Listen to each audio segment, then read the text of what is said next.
ដំណើរការរៀបចំរោងដើម្បីដាំម្នាស់បាទនេះសម្រាប់បងប្អូនដែលអត់មានត្រាក់ទ័រគាត់លើកទាំងដៃហើយក្រាផ្លាស្ទិកដោយប្រើដៃបាទគឺប្រើវិធីសាស្ត្របែបនេះបាទគឺយើងប្រើអាស័យឬក៏ឈើដោយនេះ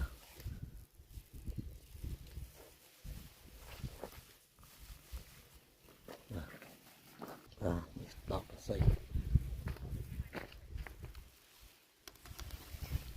ដល់ហើយល្មមបន្តិចដោតយកទៅងំ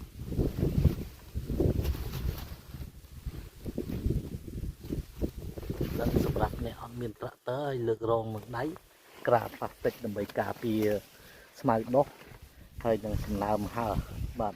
ព្រមទាំងជីផងដែរ